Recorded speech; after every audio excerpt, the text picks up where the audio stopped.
Good night, good night. It has been a while, my brothers, and I just have to say and ask, forgive me for not joining you sooner or even more frequently. I apologize. I've had shit to do. So yeah, we're doing like deployment on some stuff, so that's been taking up a lot of my time. Sorry, my voice sounds a little bit weak and I'm not projecting like I usually do. I just got out of the gym. The Stairmaster sucks. I think it is a contraption of the devil, and I think it's blasphemous that I even have to fucking do it. Fuck them Stairmasters. I think the Stairmaster is a tool of white supremacy. I'm just let me stop. Some jokes go too far. So I do want to talk about delayed gratification and what do they call it again? Oh man, delayed gratification and having nothing to show.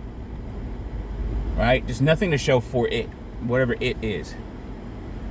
So I was talking with my trainer. I was watching Pocket Watching with JT, and he's talking about the PPP low scam and how people in Atlanta went crazy with it.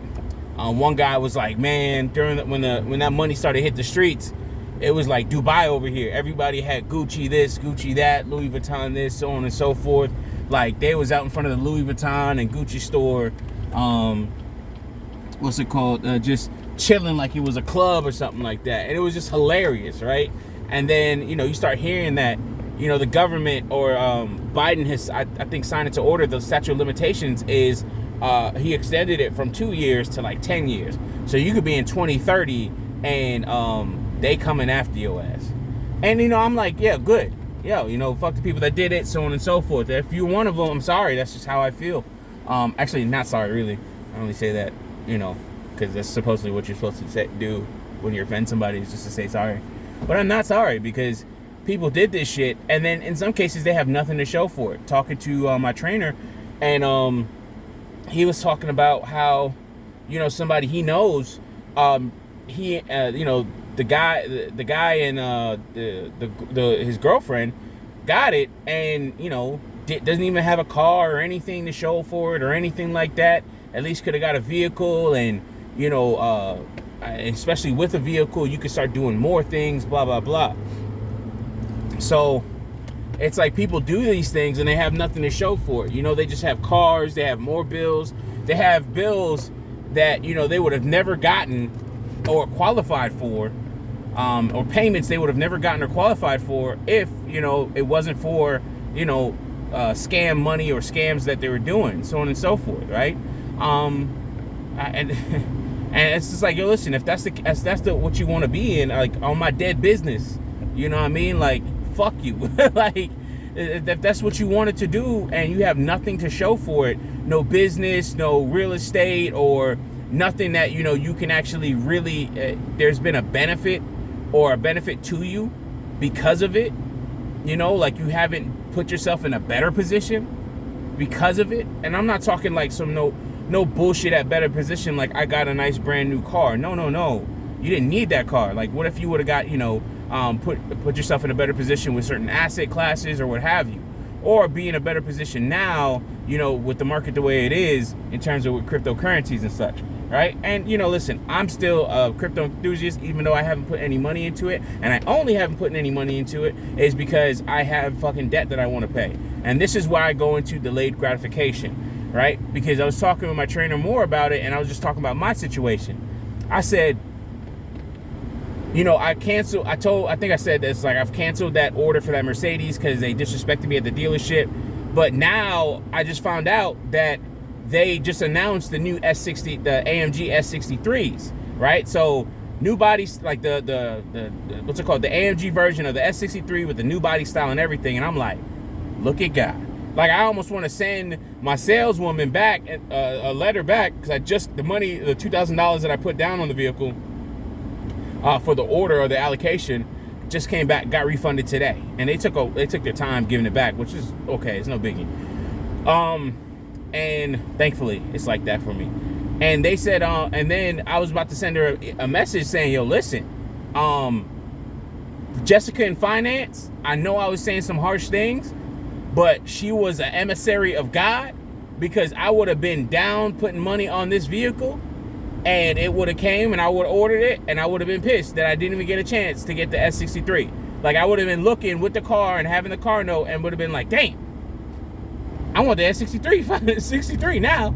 So shit, that might be the thing. And also, I will be getting the 2024 2500 Silverado 2500, and that has like the refresh front end, which I don't like, but and then the new infotainment and, like, you know, screens and everything, freaking beautiful. But delayed gratification, like, now I have to wait for that. But I was talking to my trainer, I was just like, yo, listen, one, the things with the cars, and two, yo, if I'm in the position that I'm in right now, I may never have this position again.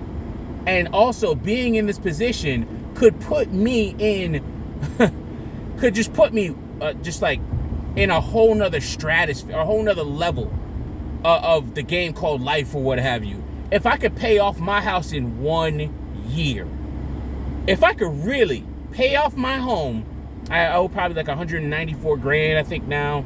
I have to look at the numbers.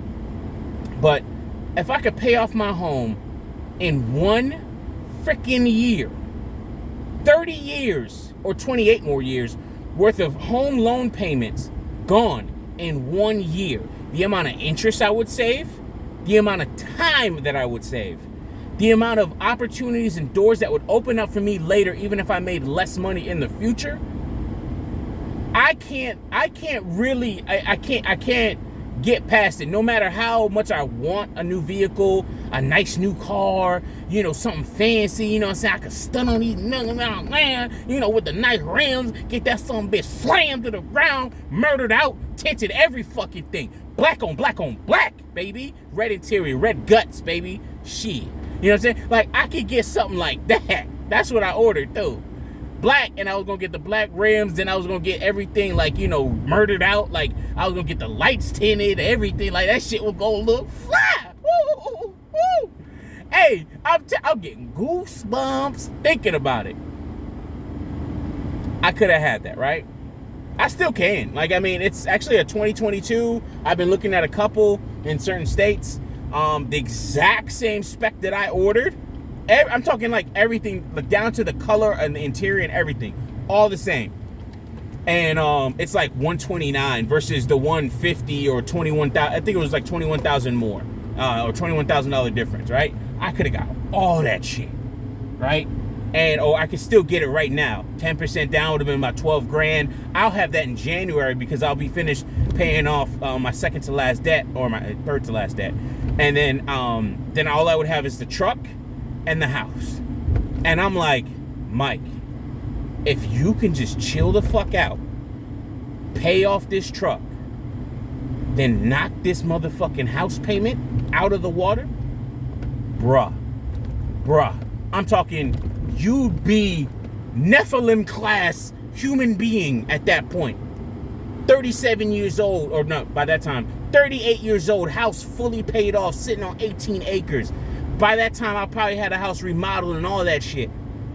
Yo, fuck a car at that point. Really and truly, fuck a car at that point. Fuck getting, you know, more money, holding on to a business that would have taken me down in the end, which it took me down to the point where I had to let it go, and thankfully I was able to survive. I don't even know how I'm talking right now, because Jesus Christ, some fucking stairs were crazy. Shout out to my trainer, Pat. You know, it's like, I could be in a totally different space in terms of opportunity, debt to income ratio, credit, everything. Like, how many times will I even have this chance? Honestly, with the situation that I'm in and the position that I'm in, literally, it's a fucking lottery. Like, I have won the fucking lottery. And like, for most people, they would not think that way. Like, they wouldn't say, oh yeah, you know, you won the lottery because you're making so much more money, blah, blah, blah. Like, you don't really think about that. Like, other people would look at you and be like, bro, nobody's like this, so on and so forth, outside looking in, right? But when I'm looking at this shit now, and always I look within myself, and then I also look from outside of myself, I understand who I am, and I understand, or I'm understanding more who I am. I have a good understanding of it, and I also understand, you know, who I am in this environment and what it's actually happening. And I'm like, yo, I may never have this opportunity again. The point I'm making in terms of referencing it to, and just not talking about myself, but referencing it to other people so y'all can kind of get the lesson out of this, is that in some way, shape, or form, I may never have this opportunity again. Kind of one of those, like, look at God. Like, you know, there's that joke, or not that joke, but that story of the woman that's drowning. God sends, you know, a guy on a boat, a guy on a raft, a dog, and then a piece of wood. And she says, you know, every time that, you know, one of these things come by, she says, God will send somebody for me. Then she ends up in heaven because she freaking died and drowned. And then she's like, God, you didn't come for me. He's like, I sent you a motherfucker, at least even a plank of wood, and you didn't even want to take it to safety as a raft, you know? And it's just like, yo, what has God sent to me, right? And I'm not trying to be biblical, but what is God, the founder, the universe, whatever you want to believe, whatever you want to call it, what has coincidence, or what has, you know, what opportunity has been supplied for me, or I have earned, like, however you want to say it, right? What opportunity do I have right now that I may never have again? I used to always say this to my student athletes. I say, do what you're supposed to do even when no one's looking. So even with the PPP loan stuff, if you weren't supposed to get that money, even when nobody's looking, because now they fucking looking. And the worst part is, it's not even they looking. It's people like me coding. But, like, your name is exportable on a CSV or a database query. Your name, your information, all that shit is a database query away. I will convert that shit, or I will have that pushed into a function, and then it will process it, and then it will put you on a list from greatest to least. No matter what, you will be on that list. Then I will probably program some type of algorithm or something else that would look at that list, cross references with your tax returns or your previous tax returns from the IRS or any other government agency or anything else that you're fucking applying for, and I will fucking find you. Actually, no, my code will find you. And that's exactly what's happening. Because trust and belief, out of those, I think it was like 8,700. That was that big number they were talking about in terms of new IRS, you know, employees that have been hired. Trust and belief. They're not all paper pushers, baby. Motherfuckers is in there with, you know, there's accountants with pocket protectors and fucking glasses with tape in the middle to keep them together. There's a whole bunch of fucking nerds. There's a whole bunch of educated lames. All these motherfuckers is in there, baby. And trust and fucking belief. They are coding to come get your fucking ass. Trust and believe. You know what? It ain't even them. It's fucking companies like Palantir. Oh, yeah. Y'all better invest in, you know, like, this is not investment advice. But, yeah, I'll be putting more money in Palantir when time comes. In fact, I can't put any more money into my Roth IRA. I just kind of like, that clicked in my head today because I was about ready to make a contribution to it, but technically I can't contribute to it anymore, so I don't know what I'm gonna do with it. I don't know if I'm just gonna, like, yeah, I don't know what I'm gonna do with that money. I don't think I probably have to pay a penalty or something, or I have to convert it to something else. But yeah, yeah, we're coding for that ass, baby. So when it comes to, I'm backing up, hold on.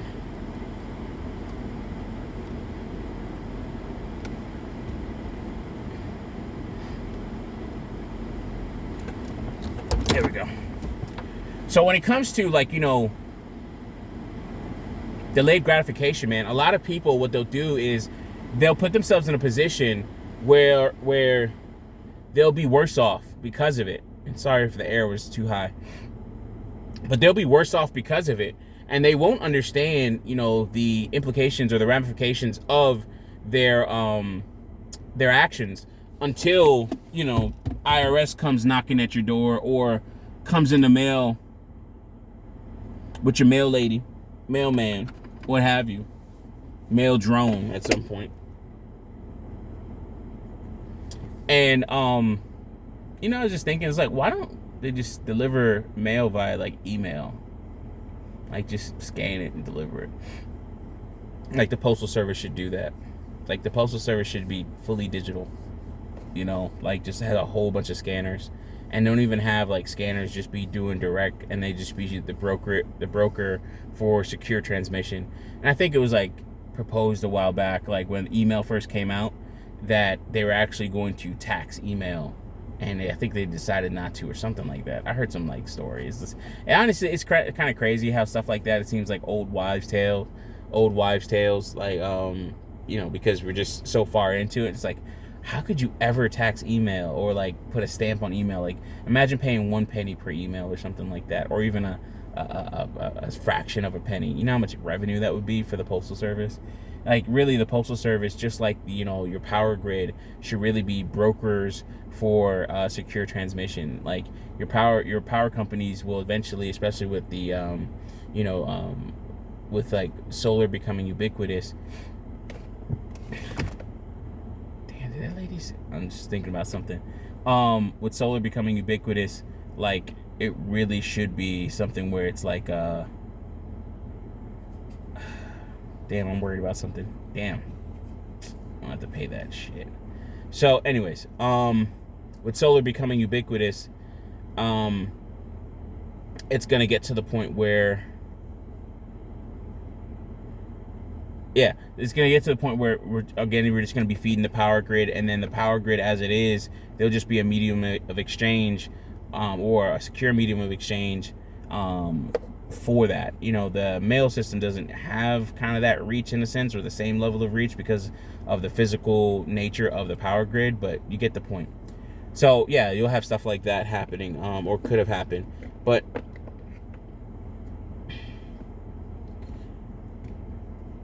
when I think about what people do to quote unquote get ahead in a short period of time, and not being able to afford stuff going forward,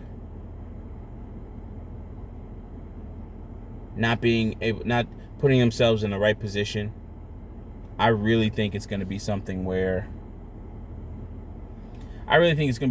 people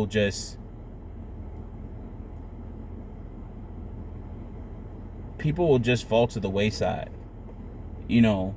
And it's crazy because, you know, you see like, again, Pocket Watcher with JT, and let me just get back. I'm just worried about something because something just kind of hit me. Like this cleaning company came over today and did some work, but I think this lady was charging hourly. It's kind of crazy because it's like 4 people came over to clean my house. Like I'm talking, and they did their job, so it'd be worth it, to be honest. So, and thankfully I got it, so it'd be great. I mean, it was great what they did. I was very impressed. They cleaned everything.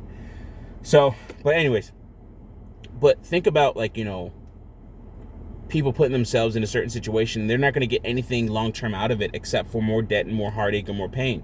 You know, and then of course the Atlanta is a black mecca, or I like to call it hood decca. It's just a hood area and all this other stuff.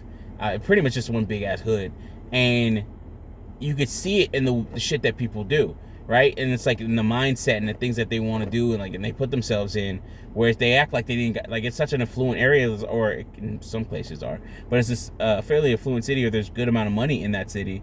And then, you know, a lot of people have a lot of opportunities. When you're in a big city, bro, you could be working. There is no reason why you should be, quote unquote, out of a job or not working 60 something hours. Shout out to my brother Adrian Thomas, and the work he does, you know, and the amount of time that he puts in, and where he put, like, you know, what he's doing to put himself in a better position. But a lot of people just don't even think about, like, things like that. right? They just want to, get rich quick. They want to do it as easy as possible. They don't want to actually put in the work and so on and so forth. And the worst part is a lot of dudes are going to get caught up for this shit. It ain't going to be the women. Well, it's going to be women, but it ain't going to be women to the same extent as some of these dudes, man. And like a lot of these dudes are going to be set back because of it. They always classically, statistics have shown that they give women lighter sentences. Now, of course, this stuff changes, but they give women lighter sentences because guess who makes the babies? And then guess, if they're doing this type of bad stuff, guess what? They're going to be making the same type of baby. Those same women are going to be the ones that are going to be out here and making reckless decisions with their womb and then having all types of babies, aka future taxpayers. You know what I mean? So there's stuff like that. But going to the other side with the dudes, y'all gonna be assed out. Y'all gonna be in a situation where it's gonna totally fucking break you to the point where it's gonna set you back, and then you're gonna be 50, 60 something years old, paying restitution in some way, shape, or form, either jail time or money or whatever to the IRS. You're gonna be on payment plans. They're gonna be garnishing your wages on a regular basis. You're gonna just be another person that's enslaved even more. Essentially, people are putting shackles on themselves, men and women. They're putting shackles on themselves because they want to actually put themselves ahead of people, to stone on people and all types of other shit. And just really, really put themselves in a horrible situation for what? I think it was like, I forgot who came up with this phrase, but I'm gonna give it to Angry Man just for nigga trinkets. You know what I mean? Like, I don't even know if he came up with, anyways, but just for nigga trinkets. Like, it's just like, for what? For butter biscuits and shit like that. It's like, yo, why would you need, like, some of these things, why do you need it? If you have that opportunity where you can actually take that money and put yourself in a better position, whether it be school, skills, or something else, then yeah, I feel you, right? It still doesn't make it right. You still will be, subject, you still will be liable for that, and you still will have to deal with it. But it's like a lot of the things that, like, why are we putting ourselves in all these damn situations where we can easily take the hard way? I know that sounds contradictory, but it's an easy decision to say, hey, listen, I'm gonna have to sacrifice and suffer. It's a very easy decision. All you have to do is say, no, I'm not gonna take this way. And some people do it to their detriment. I will admit that. I've been in that situation myself. I've seen people in my family do it themselves. They will do that to their detriment. Okay. But in some cases, you'll actually come out better on the end because now you're not worried about PPP loan scams 2 to 3 years later. It's only been 2 years since then, man. Not even. Think about that. You got this influx of loan money, and then you went again, like, you started getting car notes and all types of other bills and things that you couldn't afford. And now we're in an economic downturn, and people are losing their jobs. They have less, there's a lack of opportunity. They're going to have to work harder and sacrifice anyway. And they've put themselves in a position because they're living beyond their means. Listening to Glenn and Cameron, and people are living, they're making 200 grand, but they're living like they got 300 grand, with credit cards and all types of other stuff. Where it's just like, hey, listen, if you live off half your money, like, I could just say, hey, listen, man, any extra money, like, yeah, I'll invest, but any extra money should go to my house payments, should go to truck payments, should go to, to debt payments and things like that. And that's what I've been doing. Like, I've been doing one or two little things. I'm finally going to get my building over there. I'm going to get that whole thing wired up finally. So the white building is my pump house, and I'm going to organize that probably over Christmas. And then that building over there, I might do that. I might do that this weekend. We'll see. And then that building over there is my workshop. And I'm finally going to get that wired up, get the fiber optic cable ran out to it and everything. So that's going to be freaking great. So I'm really excited about that. But, that took time. And hopefully by the end of this month, I was hoping to actually have it done by November, but I fucked up and bought a whole bunch of other shit.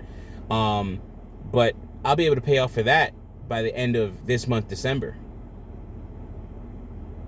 That's a 5-year loan payment on something like that, and I'm able to pay it off within the year that I bought it. Like, it just came in January of this year, and now, like the end of January of this year, and now I'm able to pay it off at the by December. Think about doing that. Even with my truck, I just got my truck in like February, March or something like that. And then I'll be able to pay that off by April of next year.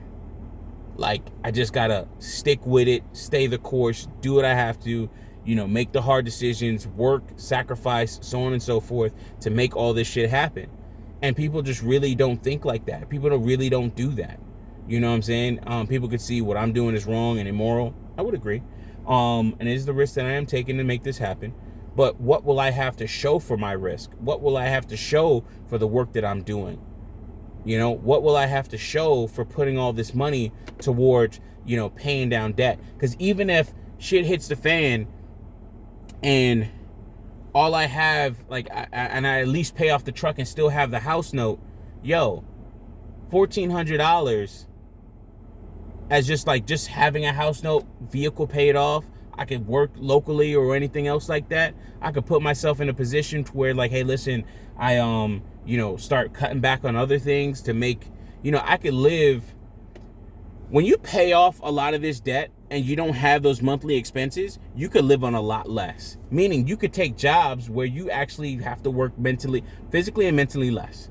So I could take a junior development job. I could take, just some remote job working on system administration or something like that. I do not have to do all of this wild shit. I don't have to do any of it. I don't have to do, coding and being a senior developer or, senior engineer or anything else like that. I don't have to do that wild type of shit. All I would have to do is just do a pretty simple job, make $75K a year, especially if I pay off the house. I mean, $75K a year, bro, is good money, especially when a lot of shit's paid off. Now, you ain't gonna get the fancy cars. You ain't gonna be taking a shit ton of vacation. Well, actually, you might be. And all this other stuff. But you can actually be you put yourself in a really good position and you could really be just on easy street. People talk about, not that I don't believe in FIRE, which is financially independent, retire early. Financial independence, retire early.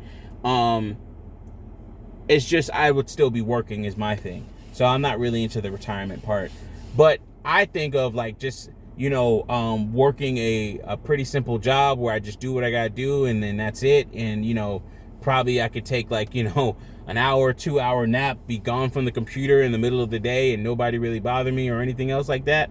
I'm okay with that. I call that retirement just because of the way I work and how much I do and shit, right? In terms of contracts, businesses and stuff like that, or in business and stuff like that.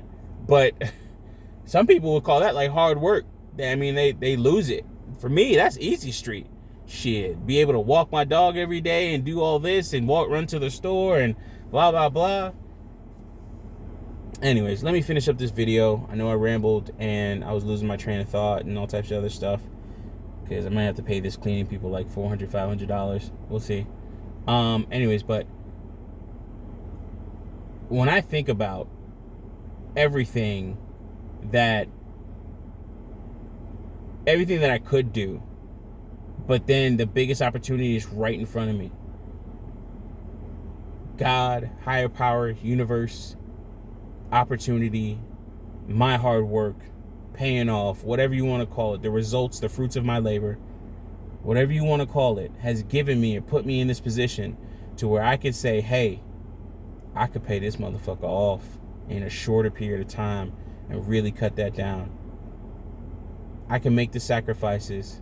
I could put myself in some cases risky positions, physically, mentally, financially, and then still have to show for it a whole house that will appreciate over time, that I could take out loans on if I wanted to for collateral, or just not, especially if I'm making enough money and living below my means.